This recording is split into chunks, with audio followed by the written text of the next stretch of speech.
Alors, dans cette conférence, alors je vous mets un exemple d'une patiente qui a accepté de servir de cobaye pour cette conférence, donc Jennifer Fichter, une Suissesse, qui est venue me voir pour des problèmes lombaires et des problèmes cervicaux.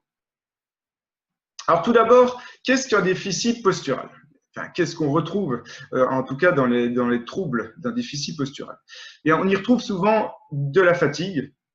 C'est un coût énergétique qui est bien plus important que la norme. C'est des personnes qui sont mal dans leur posture, donc automatiquement, ils vont dépenser plus d'énergie, plus fatigant.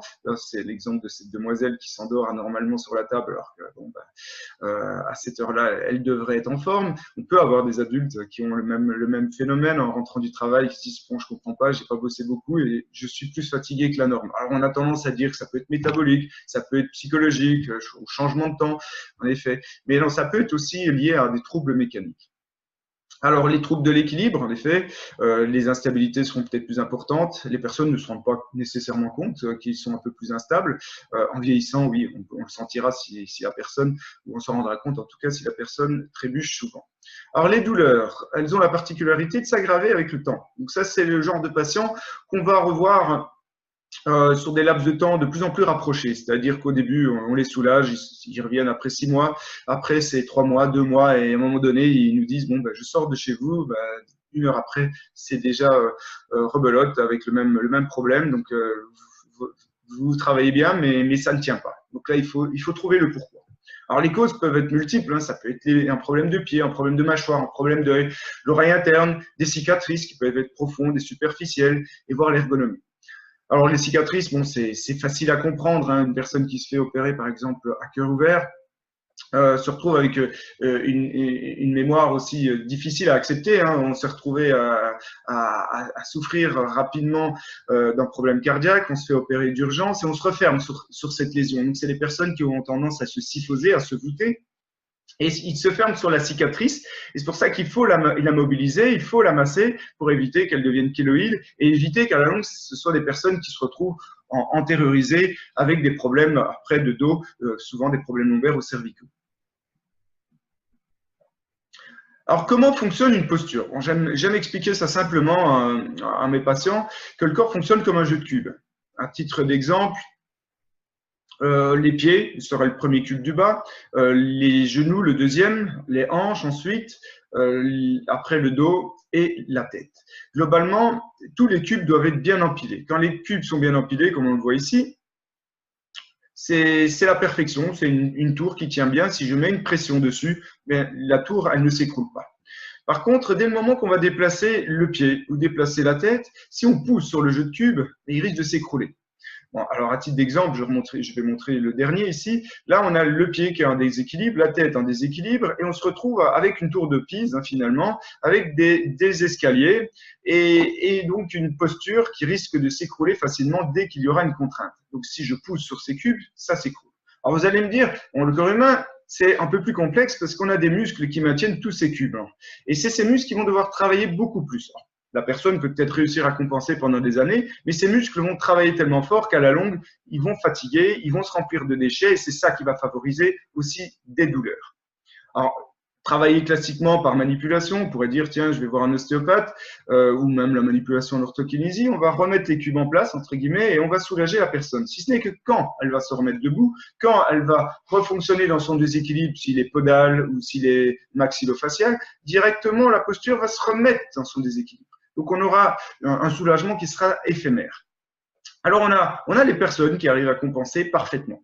Et là, elles compensent, mais malgré tout, il y a un coût. Il y a toujours un coût à payer. Donc ça, c'est les personnes qui souffriront moins. Elles souffriront plus quand elles feront des efforts plus intenses. Alors que les personnes qui sont dans un déséquilibre plus marqué comme sur cette dernière figure, ce sera vraiment le type de posture qui occasionnera des tensions beaucoup plus rapprochées, donc pour qui on aura du mal à vraiment suffire par juste une technique de manipulation. Alors, si on revient sur la mécanique de la posture, bon, ce qu'on apprend tous quand on fait nos études à la base en kiné ou en ostéo, voilà, la tête, doit être dans le prolongement du corps. Donc la ligne de gravité, on va reprendre, c'est l'histoire des cubes, la tête qui est bien empilée par rapport aux épaules. Hein. Donc on a la ligne de gravité qui touche la tête, les épaules, la hanche, le genou et les pieds. Donc c'est pour une histoire de cube, tout s'empile parfaitement. Dès le moment que la tête est en avant, on se retrouve avec une force de compression cervicale qui va être double par rapport à la normale. Donc ici, on voit le double par rapport à cette personne qui est vraiment bien alignée au niveau postural, avec un empilement donc parfait. Alors, on sait que ce facteur va favoriser des risques d'usure sur le long terme, des contraintes au niveau de l'articulation, peut-être même des hernies discales et donc des souffrances à long terme.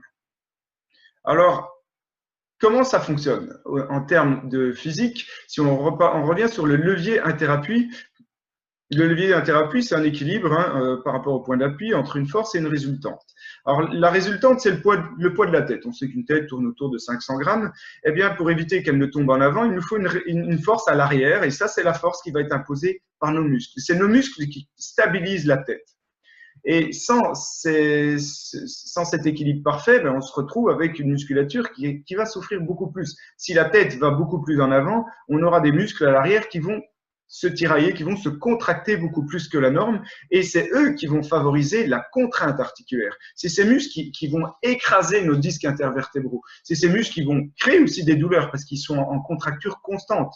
Ils vont travailler beaucoup trop, et c'est ça qui va favoriser donc l'apparition de déchets et ces douleurs qui vont être constantes. Donc, c'est pour ça que les patients seront plus fragiles à des torticolis, donc à des petits efforts, et les muscles se spasmeront par défense. Alors, si on prend l'exemple de Mademoiselle Fichter, le voici de profil.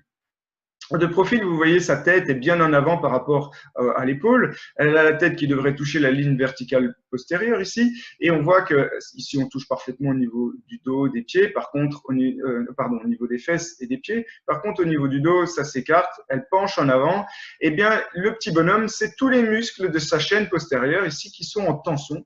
Tous ces muscles qui sont en surtravail pour essayer de la maintenir en équilibre dans son déséquilibre. Donc, c'est ces muscles-là qui vont à la longue, favoriser des souffrances.